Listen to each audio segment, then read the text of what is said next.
Whitelands is nearly a century and 3/4 old, and we've been providing higher education longer than most institutions in England. We are, however, only 10 years old here on this site, but the site itself has a fascinating history of at least 250 years. So that these two great strands of history have joined together. The college and this lovely place have come together. And now Whitelands is part of the history of this site, and this site is part of the history of Whitelands.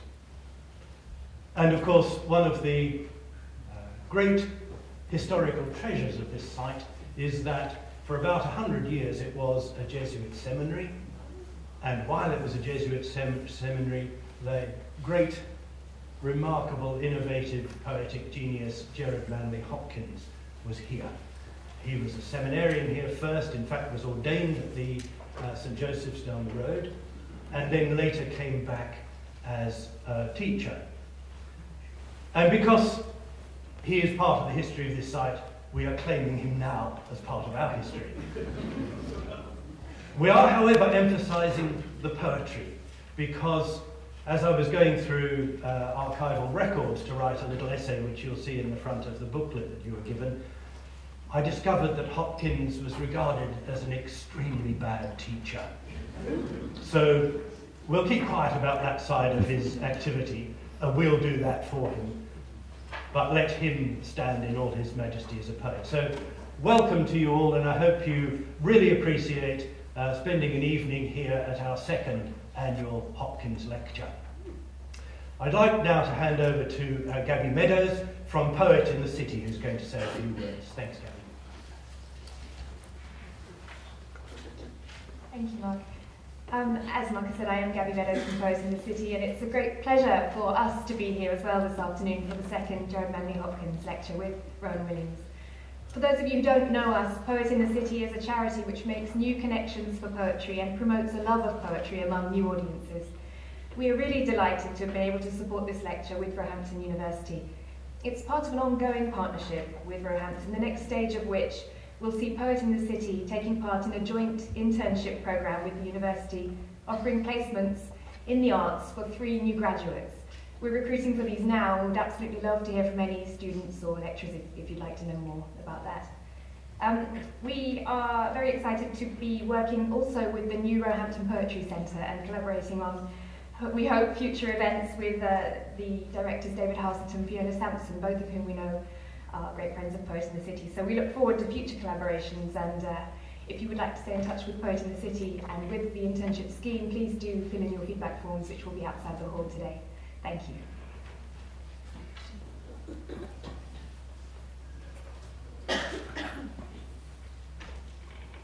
Thanks, Gabby. I promise you we're nearly going to get to... he is going to speak.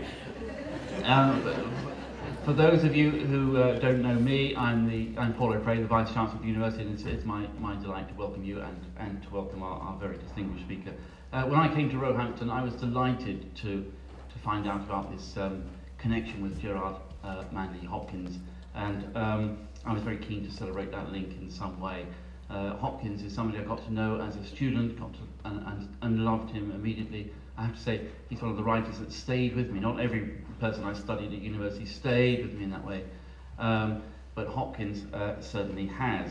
And there is if you don't know his work very well, Laura Peters, the head of English, put together a really good introduction to his work, and I would certainly recommend you take that away and enjoy it. I guess we would have to admit that he's not maybe the easiest poet to get to know on first acquaintance, but I can tell you that giving the time spent getting to know him is very well worth it, and a very rich experience. A number of writers gradually, we gradually sort of go out of fashion. Readers leave them behind. They may be too much of their time, too much of their moment. But there are very few writers who, it seems to me, it takes the world a little bit of time to catch up with them. And for me, Gerard Manley Hopkins is one of those. It feels to me we're still maybe just catching up with him, and his work increasingly, I think, is a resonance with our world. So last year, Mark and Laura and I got together to decide what we wanted to do, and we decided what we wanted was a poetry competition for students with the Hopkins Prize and a Hopkins Lecture. And this is, as Mark said, the second of what we hope will become a permanent feature of the university calendar. We got off to a great start last year with Andrew Motion, and after that I thought very hard about who did I really want to hear talk about Hopkins. I can tell you one name came to my mind immediately. But I also, if I'm honest, almost didn't dare to ask him because I know what incredible demand he is in as a speaker, not just in the UK, but around the world. Dr. Rowan Williams is, of course, one of this country's most distinguished writers and academics, and one of the world's spiritual leaders. But he's also an honorary graduate of Roehampton.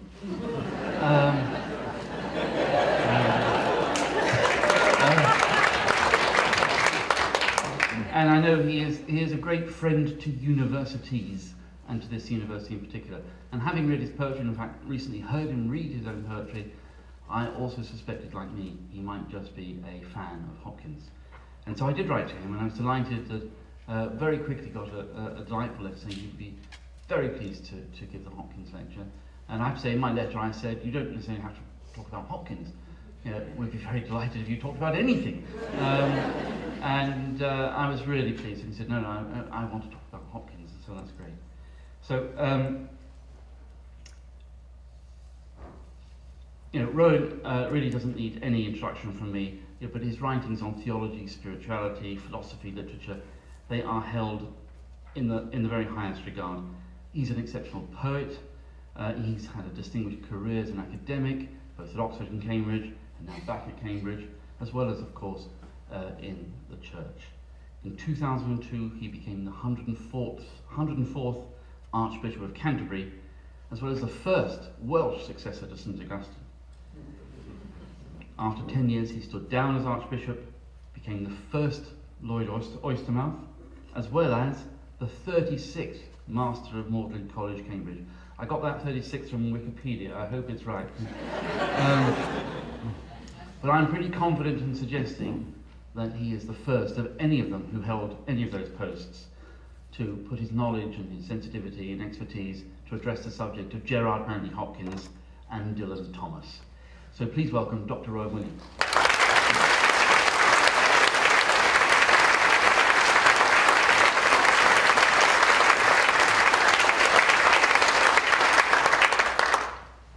Thank you very much indeed.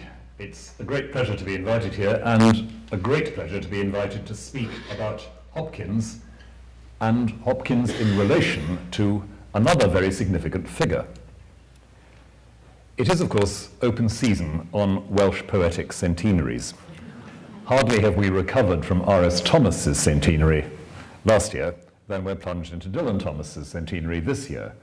And those of us who tend to get invited to talk about things like this are groaning in spirit as the diary slowly silts up.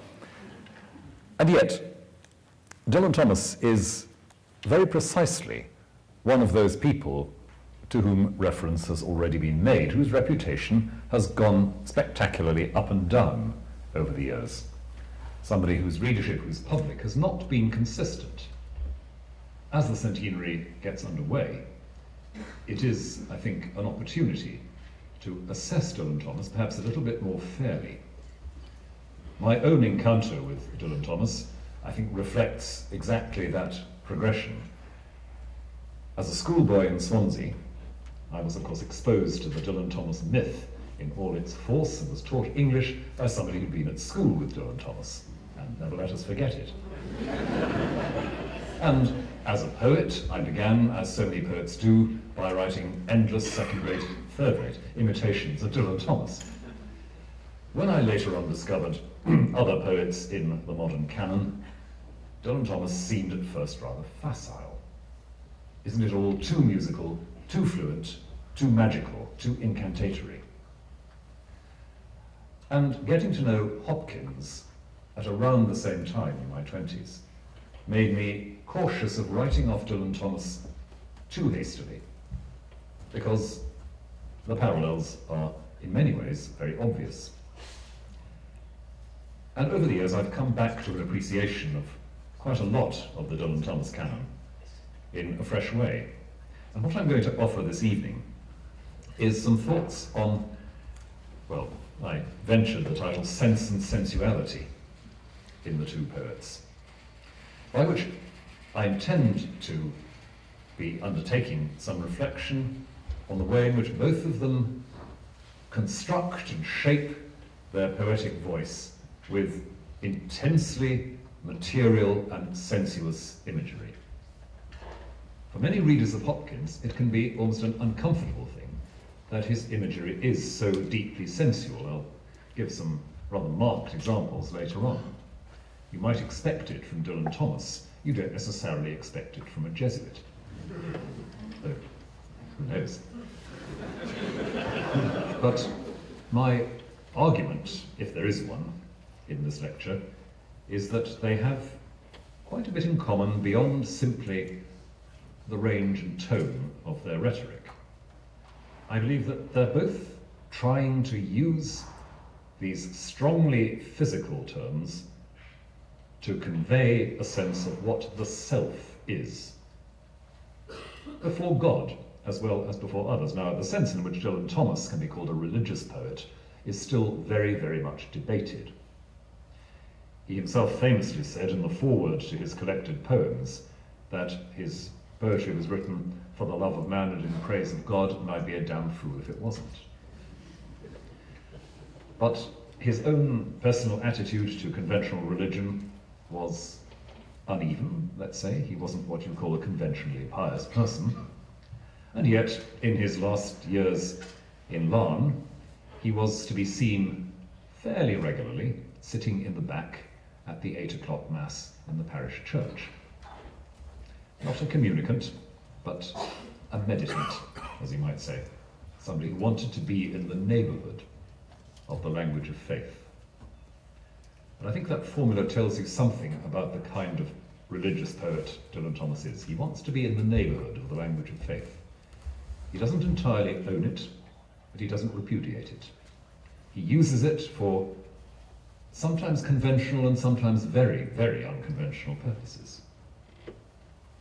And I'm going to be looking first at some of his poems, which both illustrate this urge to be in the neighbourhood, and I think some of the strongly material and sensual imagery that he deploys in order to define his speaking voice as a self.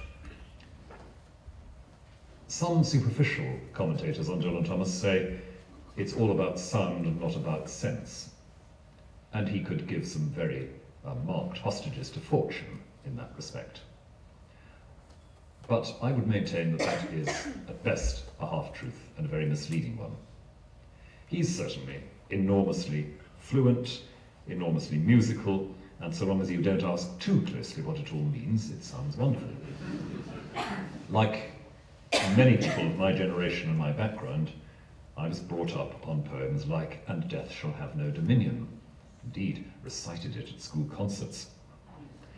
"And death shall have no dominion. Dead men naked, they shall be one with the man in the wind and the west moon. When their bones are picked clean and the clean bones gone, they shall have stars at elbow and foot. Though they go mad, they shall be sane. Though they sink through the sea, they shall rise again.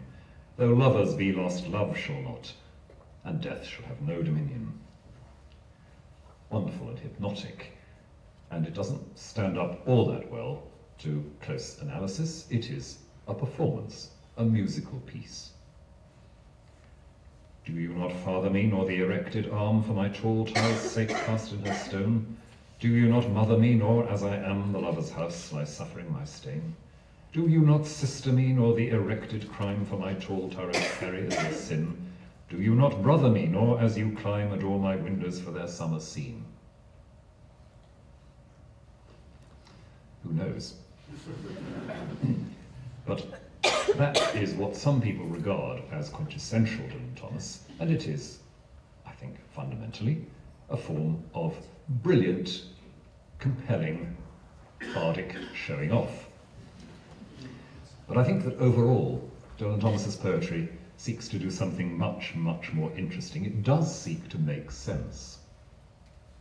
And the sense it seeks to make is, of course, the sense that any poetry has to try to make. The sense of what I called earlier, a speaking self. And the self constructed in Dylan Thomas's poetry is always a self under construction through the processes of physical metaphor.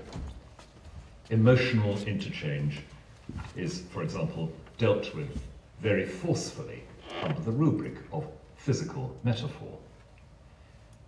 To take one of the mid-period poems, I Make This in a Warring Absence, written in a bad patch during his marriage, of which there were many, and there are many poems recording it, you'll see perhaps something of what I mean by the co-option of a landscape and a physical environment to say something about an emotional, even spiritual crisis. I make this in a warring absence, when each ancient stone-necked minute of love's season harbours my anchored tongue, slips the keystone, when praise is blessed, her pride in mast and fountain, sailed and set dazzling by the hand-shaped ocean, in that proud sailing tree with branches driven through the last vault and vegetable groin, and this weak house to marrow-columned heaven is corner-cast, breath's rag, scrawled weed, a vein and opium head, crow-stalk, puffed, cut and blown, or like the tide-looped breast knot reefed again, or rent ancestrally the roped sea hymen, and pride is lust, is like a child alone, by magnet winds to her blind mother drawn, bread and milk mansion in a toothless town. There's a great deal more. I think it's one of his finest poems. And you perhaps see what I mean by saying that in that poem, the personal interaction of Dylan and his wife is figured through metaphors of landscape and household and objects. Very significantly, turning to another quite well-known poem. Just a moment while I find it. Here is a poem he wrote in memory of his aunt, Anne Jones, a farmer's wife in West Wales, after the funeral. It would be very interesting, given time I think, to set this alongside the wreck of the Deutschland, because it's an elegy for a saint, an elegy for a holy woman. And I'm persuaded, though I can't quite demonstrate it, that something from the wreck of the Deutschland stands in the background of After the Funeral. It's just an instinct. But he's writing, reflecting, speaking in the very simple West Wales farmhouse, which he'd spent time in as a child, remembering his aunt.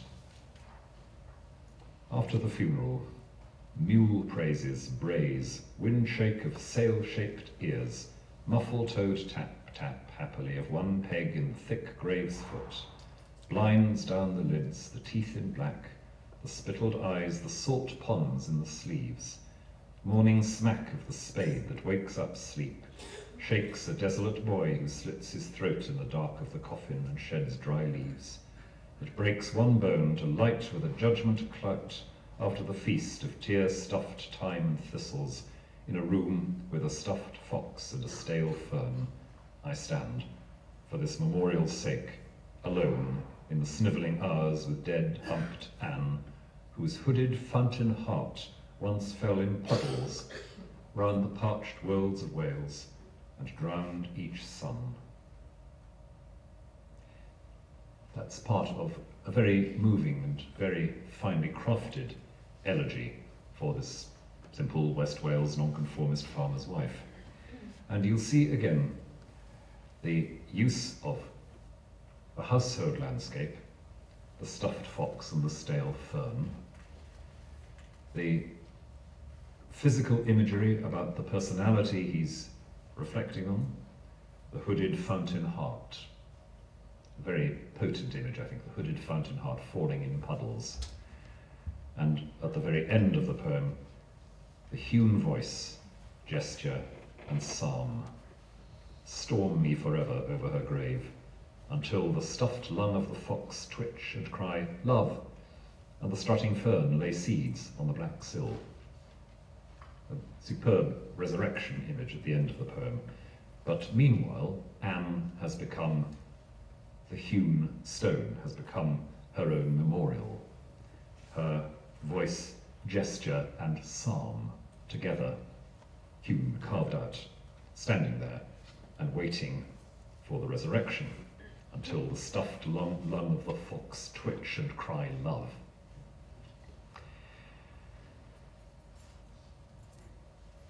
This looks forward to some of the very late poems where I think Dylan comes into, I'm sorry to talk about Dylan, I'm not being pretentious, it's just that's a Welsh thing on the whole. We tend to refer to poets by their first names in Wales. But the late Dylan, as you might say, though did he or didn't he know how close he was to death? Well, that's a very interesting question. But some of that late black base bones, lolling of spheres in the seashell flesh, and this last blessing most, that the closer I move to death, one man through his sundered hulks, the louder the sun blooms, and the tusked ramshackling sea exults, and every wave of the way and gale I tackle, the whole world then, with more triumphant faith than ever was since the world was said, spins its morning of praise. I hear the bouncing hills grow locked and greener at berry brown fall, and the dewlarks sing taller this thunderclap spring, and how more spanned with angels ride the man-souled fiery islands, oh, holier than their eyes, and my shining men no more alone, as I sail out to die. Incantatory, magical as anything he wrote in his earlier years, but with a quite clear, what should I say, moral energy to it, a moral and personal energy that you don't find in the earlier performances. And the whole of the coastal landscape around Marne conscripted into being a territory, a place, which is and is not him, which is his sacrament, his sign, his place, his expression. And that sacramental flavour is to be found in quite a number of later poems. A refusal to mourn the death by fire of a child in London, for example, carries this sacramental voice in it. I must enter again the round Zion of the water bead and the synagogue of the ear of corn. Shall I let pray the shadow of a sound, or sow my salt seed in the least valley of sackcloth, to mourn the majesty and burning of the child's death? I shall not murder the mankind of her going with a grave truth, nor blaspheme down the stations of the breath with any further elegy of innocence and youth. The Zion of the water bead in the synagogue of the ear of corn. The dead child becomes again a place to enter. This poem is a refusal to mourn. That is, it's a refusal to make the dead child an object, an occasion. Of course, she is an occasion for the poem, but the poem pulls back against that. It says, I'm not going to do that. I'm not going to waste my time with elegies of innocence and youth. And the entry into what's happening in the child's death is an entry into the water bead and the ear of corn. The baptismal and Eucharistic echoes are very clear there. So don't underrate Dylan's sacramental sensibility. The whole notion of using this strongly sensuous imagery to create the self, locate the self, define the self as a place, a territory where things are happening, I think that's a major part of his achievement in the most mature work that he did. And before moving on a bit towards Hopkins, let me refer to another of the very great poems, I think, which is Vision and Prayer, the poem he wrote at the time of his son's birth.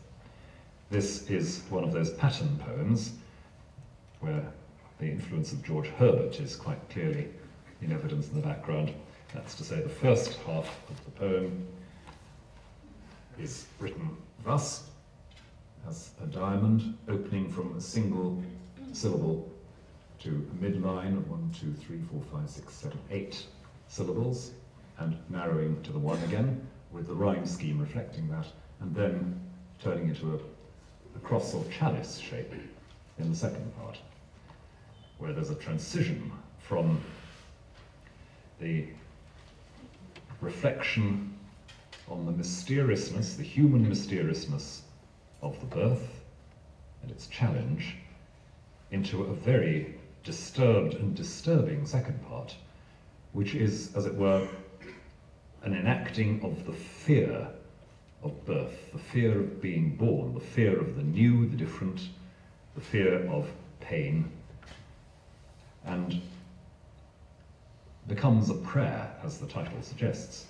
to be spared new life, because it's much easier not to be projected into new life. It's much easier not to be born. So, forever falling night is a known star and country to the legion of sleepers whose tongue I toll, to mourn his deluging light through sea and soil. And we have come to know all places, ways, mazes, passages, quarters and graves of the endless fall. Now common Lazarus of the charting sleepers prays never to awake and arise, for the country of death is the heart's size. A wonderful line, one of the best he ever wrote, I think. The country of death is the heart's size. Says it is easier to be dead than to be born, because death is what the heart can cope with. The heart longs to go back to sleep. And the prayer is spectacularly answered by a refusal. I turn the corner of prayer and burn in a blessing of the sudden sun.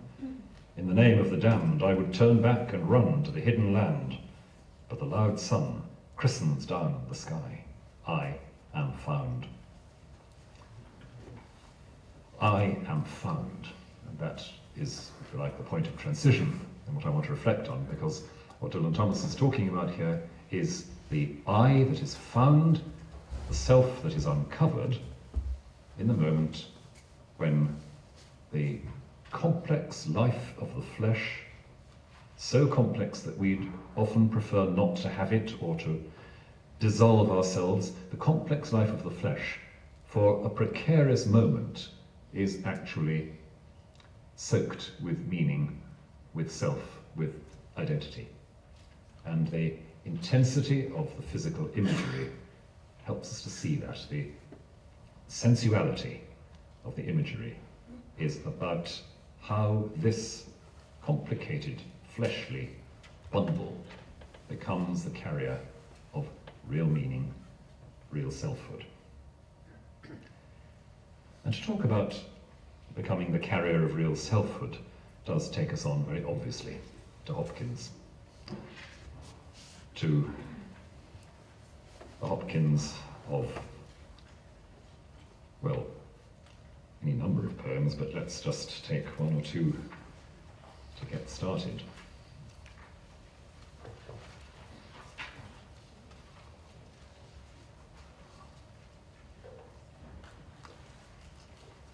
One of the most familiar, and I'm sure it's in your pamphlet here, As Kingfishers Catch Fire, just a few pages before the end.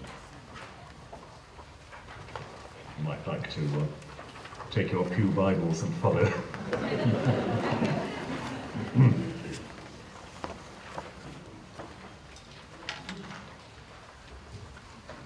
It's two pages before the end. As kingfishers catch fire, dragonflies draw flame, as tumbled over rim in roundy wells stones ring, like each tucked string tells, each hung bell's bow swung finds tongue to fling out broad its name. Each mortal thing does one thing and the same, deals out that being indoors each one dwells, selves, goes itself, myself it speaks and spells, crying, what I do is me, for that I came. I say more, the just man justices, keeps grace, that keeps all his goings graces, acts in God's eye what in God's eye he is, Christ. For Christ plays in 10,000 places, lovely in limbs and lovely in eyes, not his, to the Father through the features of men's faces. Deservedly famous poem, which expresses with exceptional vividness that notion of a deeply physical, deeply sensuous reality which becomes itself and speaks itself in that vulnerable and passing moment when the material is somehow informed by being, but not just being in general, this being itself. Each tucked string tells, each hung bell's bow swung finds tongue to fling out broad its name. And the tucked string, the tightened string on the instrument, giving out its note, an image which Hopkins takes ultimately from St. Augustine, with some help from George Herbert along the way. That is a very particularly powerful picture of how the selfing, the becoming self of our material body and speech, is like that elusive condition where the material is itself tuned to such a pitch that a touch will release what it is, what it essentially is, whether the bell striking, the string giving its voice, that's the self that it speaks. But Hopkins does a good deal more than that in The Wreck of the Deutschland. I don't propose to read the whole of The Wreck of the Deutschland, I hasten to assure you.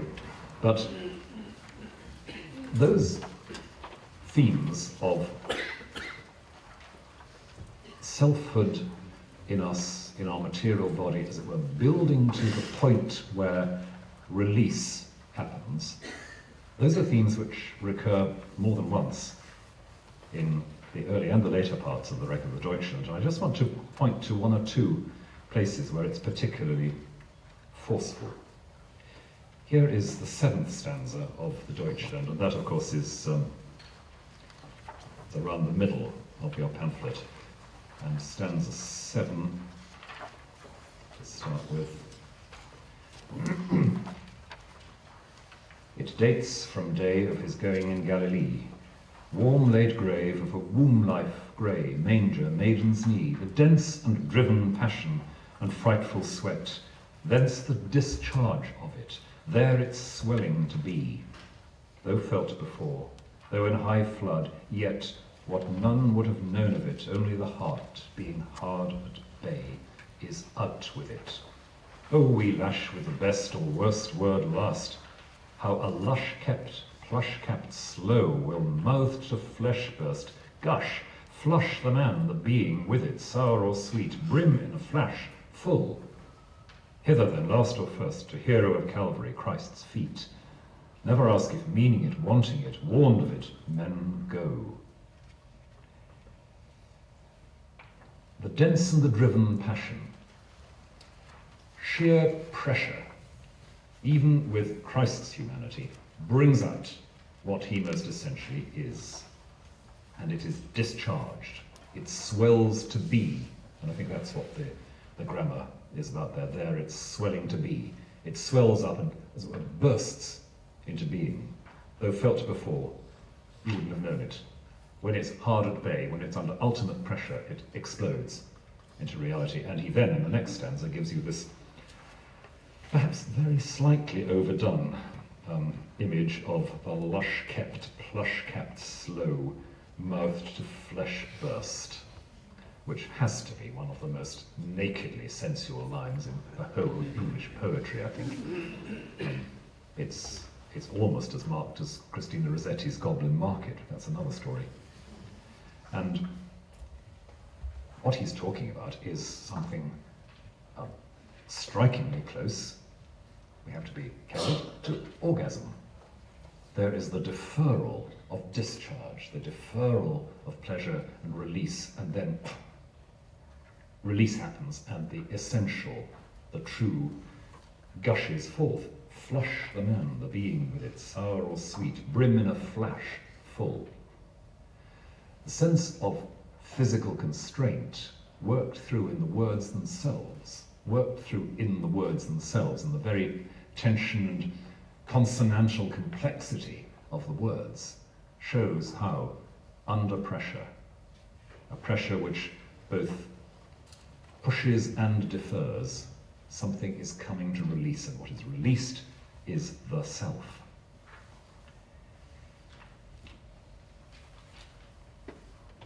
I am soft sift in an hourglass, at the wall fast, but mind with a motion adrift, and it crowds and it combs to the fall. I steady as a water in a well, to a poise, to a pain, but roped with always all the way down, from the tall fells or flanks of the voile, a vein of the gospel proffer, a pressure, a principle, Christ's gift. Crowding and combing, once again, coming towards, that's stanza 4, sorry, coming towards the climax of release under the pressure, the principle, Christ's gift. So that what happens in the death of the nuns, in the wreck of the ship, is precisely a pressure of suffering, of extremity, which pushes them each one to declare who she is. It makes them who they are. So, I just looking forward. Ah, there was a heart right. There was single eye. Read the unshakable shock night, and read the unshakable shock night, and knew the who and the why. Wording it harboured by him, that present and past, heaven and earth a word of, worded by. The Simon Peter of a soul, to the blast, Tarpeian fast, but a blown beacon of light. The nun crying out, Jesus come quickly, is worded by the pressure. She becomes a word, she speaks. How but by him that present and past, heaven and earth a word of. The whole of creation is expressive, profoundly expressive, and in this moment, in another sense of the word expressing, there is expressed, squeezed out of the nun, who she is.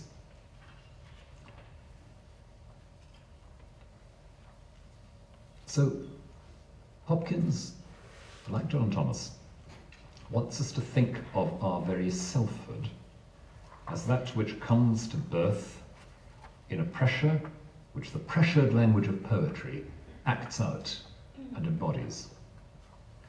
We're not who we are just in a sort of timeless, spaceless, bodiless way. Our essential being is not our soul, our interiority. Our essential being needs the pressure of the material world to express, to squeeze out what it is. It becomes itself under that moment of pressure. And as with the berry crushed in the mouth, the juice pours out when the pressure is applied. And each of us deals out that being indoors each one lives. Now, there's a great deal more to be said, I think, about how Hopkins conceives the nature of the human self. But what I'm essentially arguing here is that at the moments when he most explicitly and most eloquently turns to these questions of what it is to be oneself, what it is to speak oneself, he does so through the medium of a poetry compressed, intense, pressurized, to tell us that there are things we cannot know or recognize unless that pressure comes. Plain human suffering and crisis, as in the wreck of the Deutschland, expresses something from sufferers. It draws out who they are. But, of course, as Hopkins so often illustrates, so does the experience of individual desolation, acute depression, loneliness, and all those things which the so-called terrible sonnets enact. And just to take you to one or two of those as well. We've got any in here? Why don't we go for Carrion Comfort on the last page, to opposite Kingfishers Catch Fire.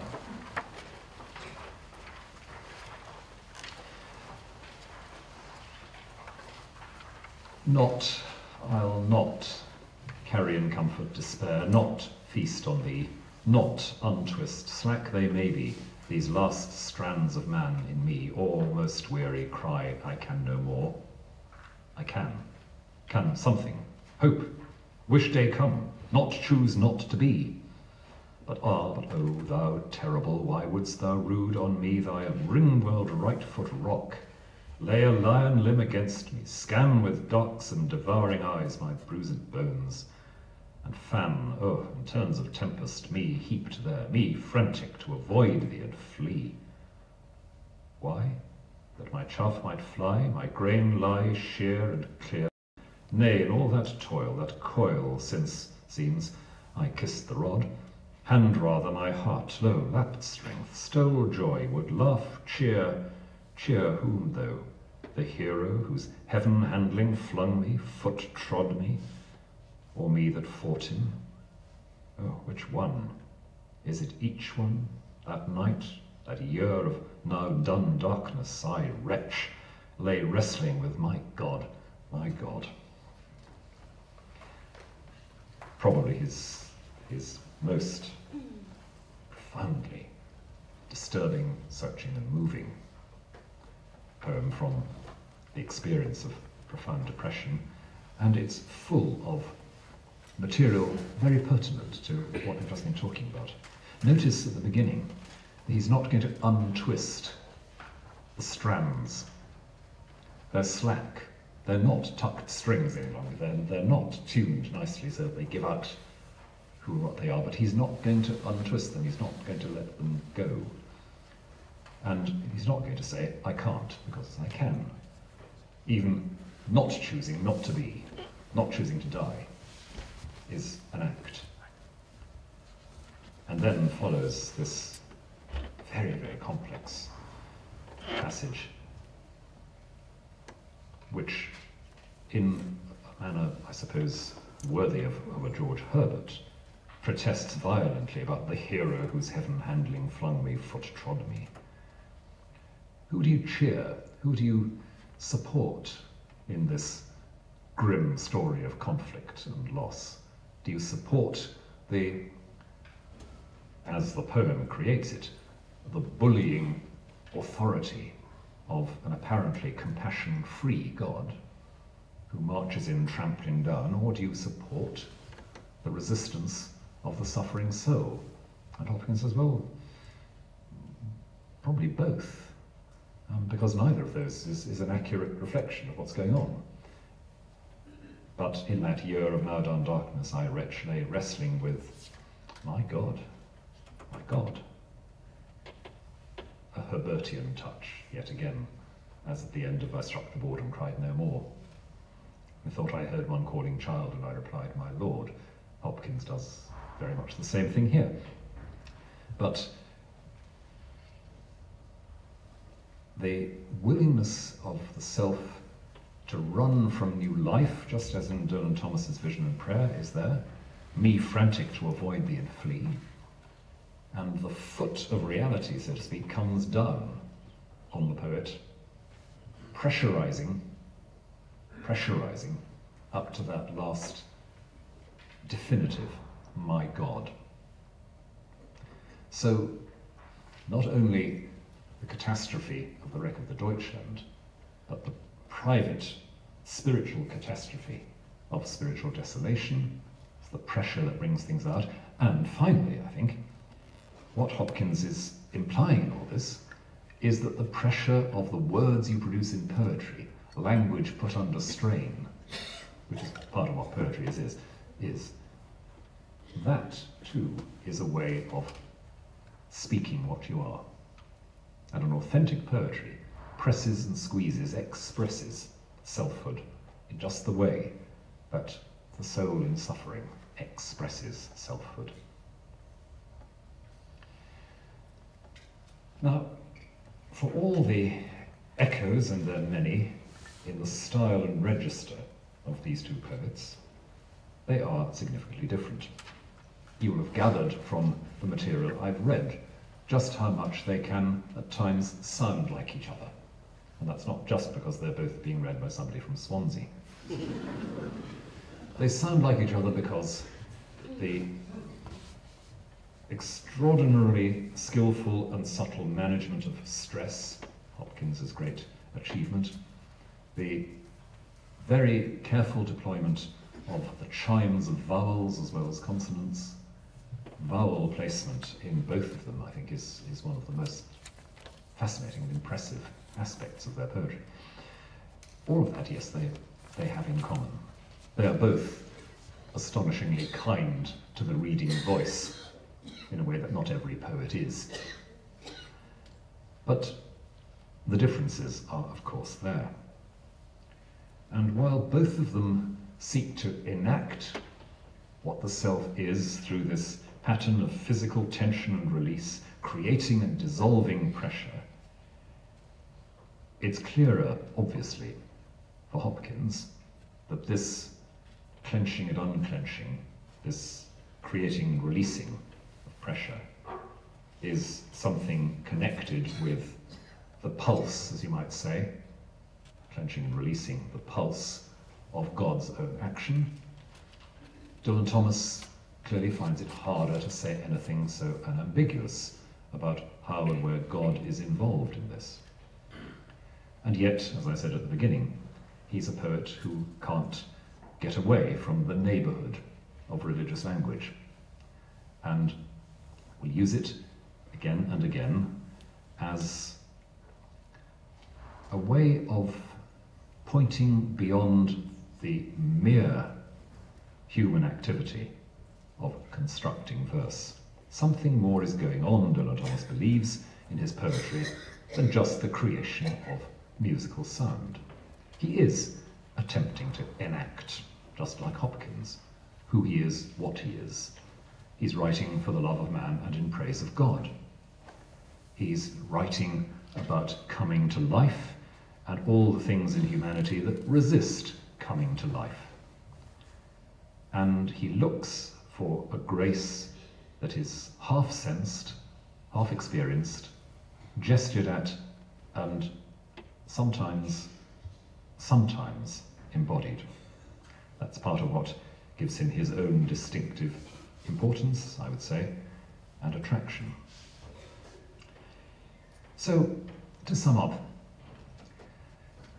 I've not attempted to mount any huge general argument in these remarks, but just to offer some suggestions which may help some fresh readings of both Dylan Thomas and Hopkins. Fresh readings which remind us that good poetry is, in some sense, at some level, always a search for a way of expressing the self, which is something massively different from self-expression. Neither Dylan Thomas nor Gerard Manley Hopkins, nor Shakespeare, Homer, Virgil, Dante, Czesław Miłosz, Seamus Heaney, none of these are interested in self-expression. And thank goodness for that.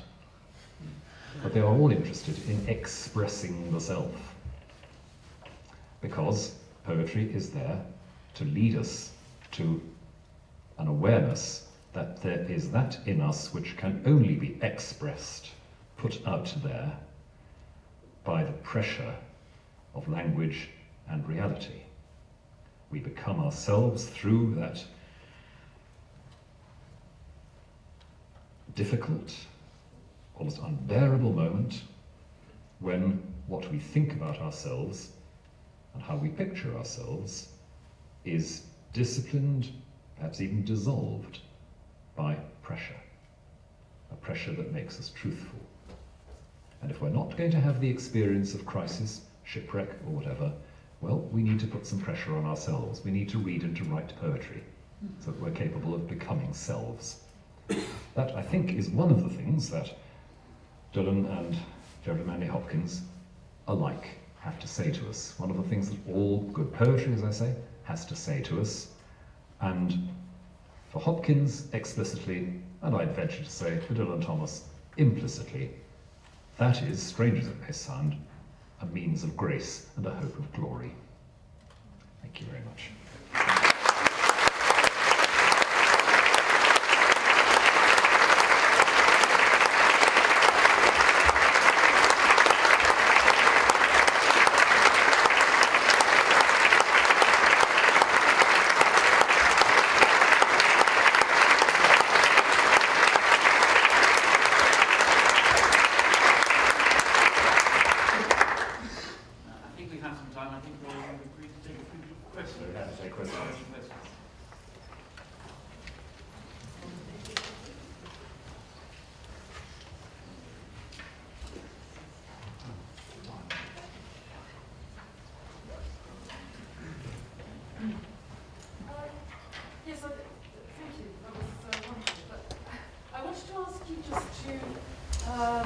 Say something more. When you were talking about Dylan Thomas, you talked about the sensual imagery evoking sacraments, and you talked about it in relation to that sense of poetry drawing out or defining the self.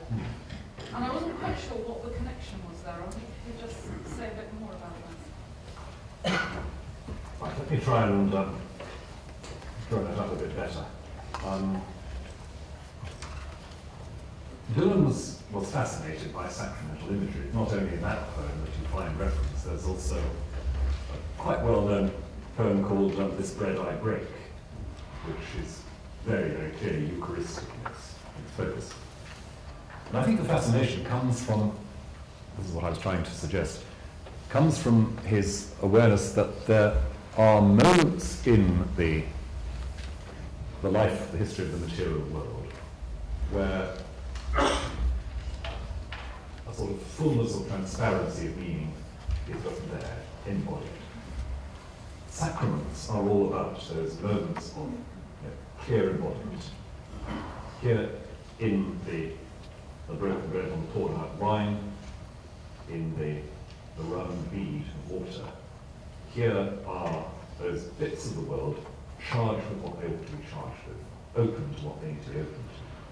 And the poet, trying to find a way of saying what he or she is seeking, if you like, that kind of sacramental fusion or integrity of meaning and presence. And of course, always readily failing. I think that's the connection I want to suggest, if that makes sense.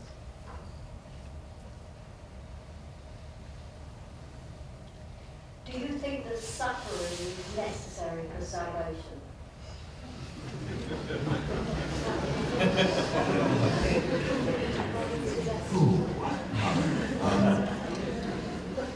How long have we got?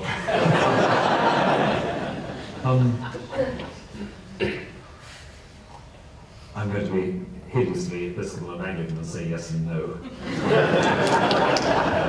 Meaning by that.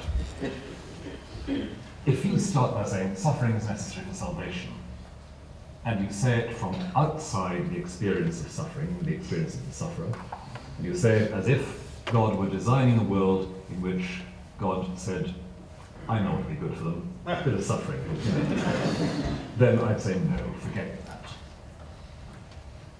Is suffering necessary for salvation? In another sense, without the dissolution of who we think we are, we're probably never going to be truthful. The degree of pain involved in the dissolution of who we think we are, and the variety of ways in which that can happen, that nobody can easily generalize about. But in that sense, I would say there is something about going through death which brings us to life. And the challenge in any particular experience of human suffering for the sufferer is it possible or is it not to make this part of a story of growth? And as you can't generalize, you can't reproach people for whom that is just not possible or not felt to be possible. But I think people who have suffered in that sort of way, they say, well, yes, of course. As Jesus, the risen Jesus, says to the disciples on the road to Emmaus, it was necessary that. Looking back, you say, well, yes, that's how we got here. So, quite wary about trying to do it from God's point of view and say, yes, well, I'm going to create a world where people will be saved by suffering. But given the world we have and the people we are,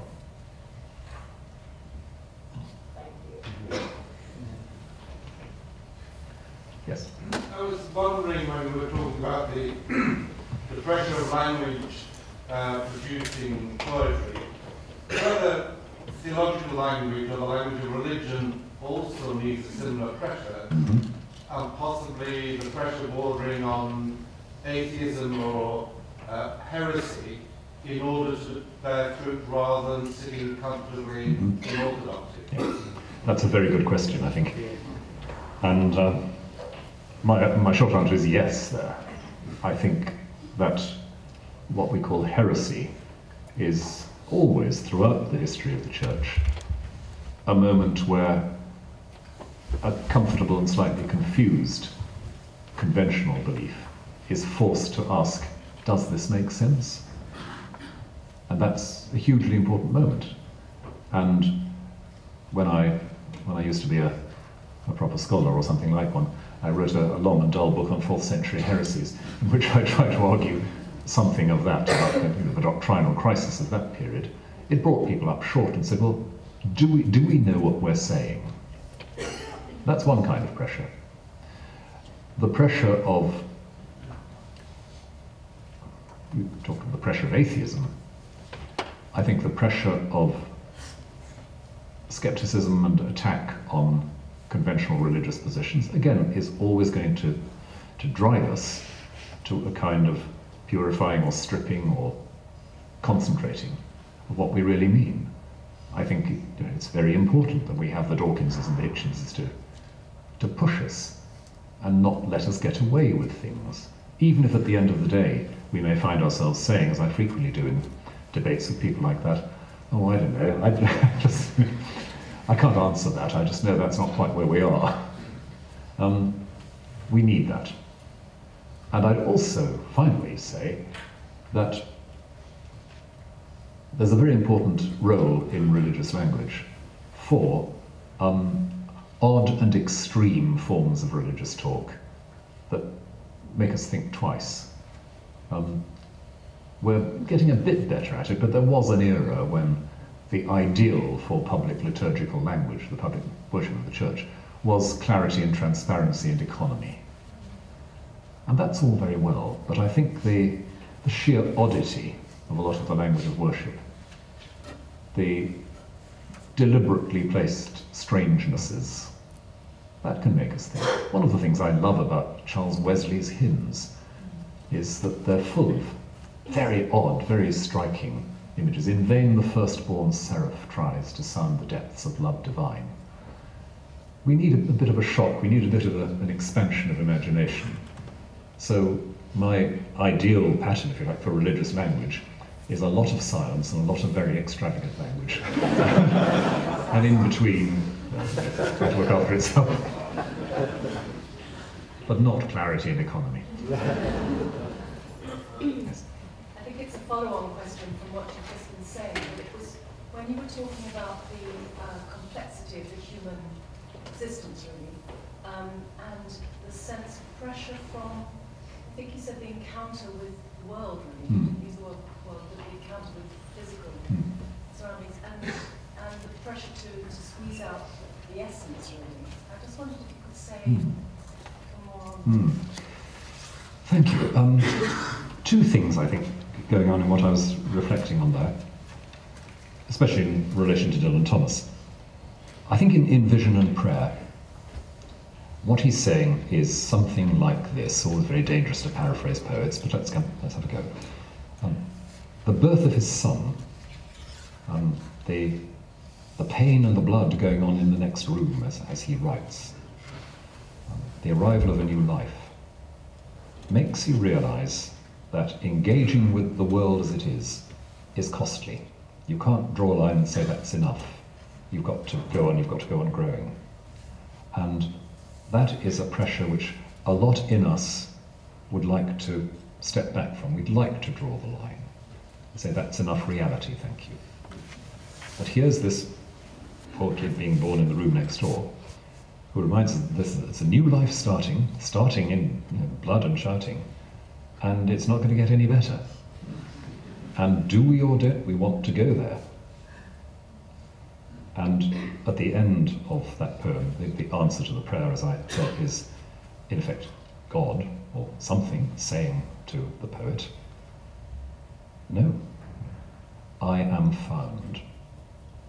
If you like, the laser beam of reality has found its target here, and I'm fixed. I've got to stay with it. So, something like that, I think.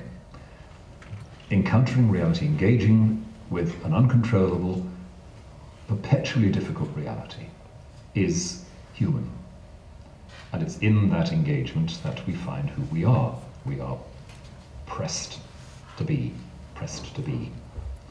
And if it were put like that in our initial contract, a lot of us would rather not sign it. Yes? A follow-up question from that, in a way. I like what you're saying about how pressure expresses itself in Hopkins. And I was wondering if you could talk a bit more about how that works, where Hopkins is interested in mixed cells or imperfect cells. I'm thinking in particular of high beauty. Yes, thank you, yes, absolutely. Yes. Oh, thank you, yes, that's wonderful. Yes, I think what comes through in high beauty is the sense that the sheer diversity of the world, the difference of the selves that are expressed, is part of the divine purpose. The self that's expressed is not, this is why it's not self-expression, the self that's expressed is not the be-all and end-all. It's what you are. And you are part of an infinite, literally infinitely complex interweaving of selving that's going on all around you. The way in which things, people, the environment, each of them are bursting into distinctness and living out, and of course Hopkins read his Duns Scotus, their hixietas, their thisness. So pied beauty.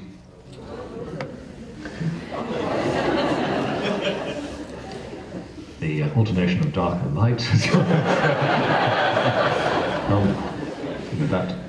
That is, I think, implicit in the whole sense of how this selfing works. It's not so much that the self itself is various, the self is involved in variety. So to become fully who you are is to become part of something. Now, there's a whole theology one could elaborate on there, but I'll spare you that. Yes? The emphasis in Hopkins is on self and fixes the focus. But does he anywhere recognise the sense of community of which we are all part? Thank you. I think that does relate again to the earlier question. It's not so much that he writes about community, because he doesn't very much. And humanly speaking, he found community extremely difficult. But I think that conviction that the self emerges in and only in a concert of selvings, all of them in some sense knit together, I think that's the way he comes at it. He's not, in that sense, an individualist poet, in that he's saying, the most important thing I can do is to make you hear my voice. he's saying rather, the most important thing I can do as a poet is to try to let me hear my voice and find what it is, and then find how and where it flows into that interactive, interdependent reality of which we're part.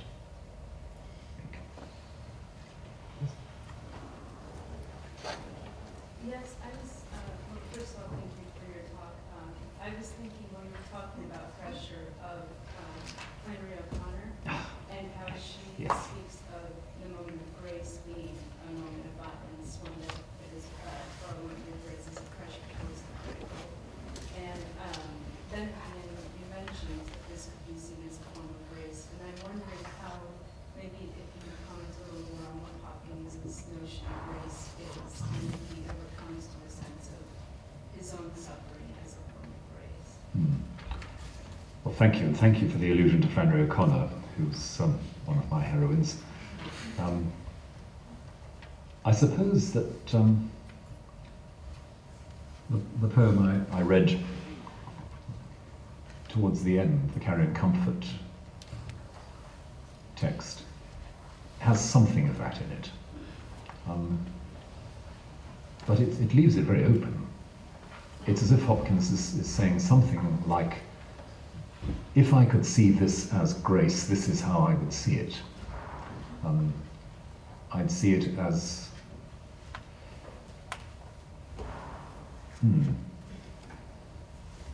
I'd see it as, well, as he says, the winnowing process. The chaff might fly, my grain lie sheer and clear. What's going on is the brushing away of what's not essential, what's not truthful. And why? That my chaff might fly, my grain lie sheer and clear? Nay, in all that toil, that coil, since seems I kiss the rod, hand rather, my heart low lap strength, stole joy, would laugh, cheer. Cheer whom though? It's, yes, it could be. Maybe that's what it's about. Maybe grace is that moment of, or that process of slicing away or blowing away the untrue, the chaff. And we experience it as violence, just as Flannery O'Connor classically lays out. So I think for Hopkins, grace is that deeply unwelcome moment where it's as if God can't help being God towards us, and therefore can't help unleashing the force of his truth on our untruth. And for us to find ourselves in the face of that is not much fun. Yes?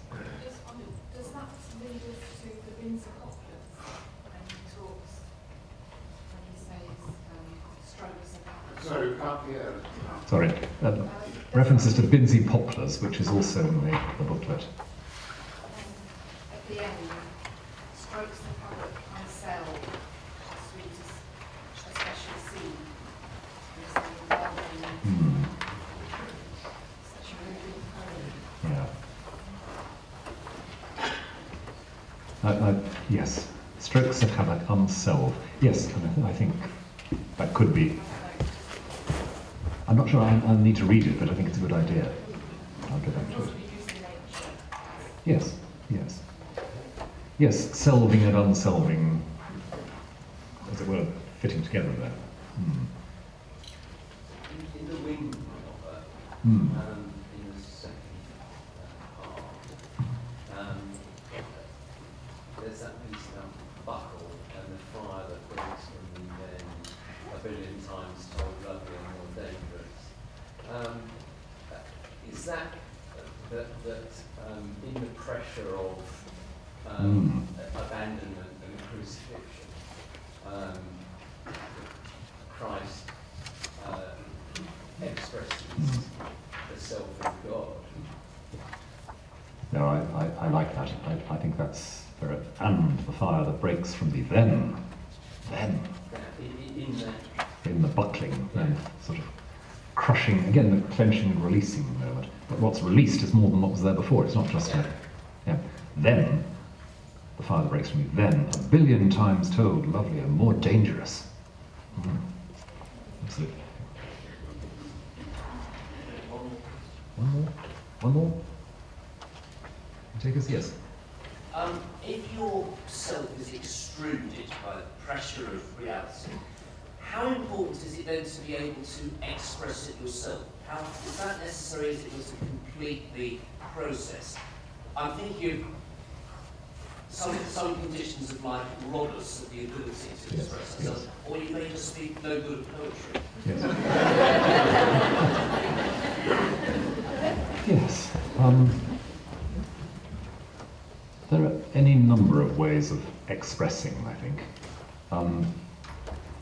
The person who's not very good at expressing themselves in the conventional sense, or does not have that capacity, the person who has a learning disability, whatever like that, I don't think they're deprived of the poetic in this sense, because the gesture, the response, the involvement, that sells them. And those of us who spent any time, I think, with people such as that will know exactly how articulate, expressive, moving and self-full that engagement can be. So, no, I don't want to say that, as it were, heaven is only for the articulate. It would be a great shame. And I think it would wear rather thin after a few hundred years.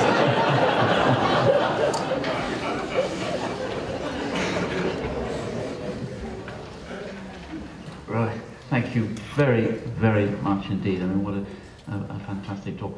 We come to the end of our formal lecture now, and we will shortly go just out the door and across the way to the dining room for something to eat and something to drink. Before then, I wanted to say just a few thank yous to the Roehampton team who helped put this together, to Mark and to Laura, to Julia and everybody else, and to the Poet and the City team sitting here in front, to Gabby, to Isabel, and above all to Graham Henderson, who, Graham, I think you have 2 days left in this running Poet in the City, and I just wanted to pay tribute to an incredible job that Graham has done over the years, incredible job for poetry in this great city of ours. He's really been a terrific presence.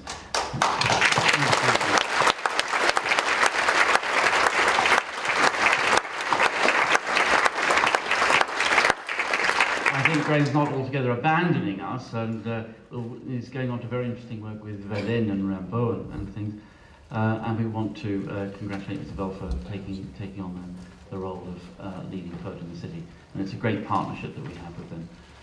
When we'll go next door for a reception, and then Head of English, Laura Peters, will announce the winner of the Hopkins Prize, and we will hear from 3 students at the shortlist. They don't know who's won. Neither do I, actually. So we will hear that over the thing.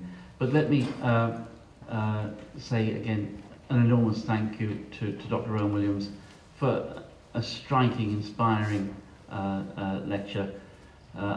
I've read Dylan Thomas and Hopkins many times, but I felt, listening to Rowan, that I was coming to them for the very first time, and a reading really that only you could have given us. An extraordinary reading. And sitting there, I was thinking, I wonder how our 2 poets would feel about hearing the first Welsh Archbishop of Canterbury talk about them with such perception and sensitivity and responsiveness. And I suspect Dylan Thomas might have taken it a bit in his stride. And then come next door for a glass of red wine, or maybe 2. But poor old Hopkins, I suspect, would have gone out into the garden and wandered down out into Richmond Park and up into the woods, completely overwhelmed and needing to be alone to think about it all.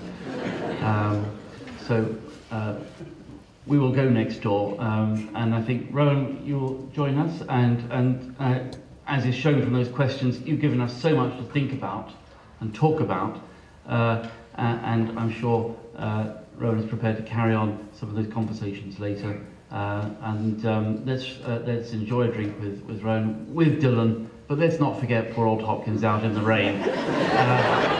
And thank you all very much for coming. Thank you.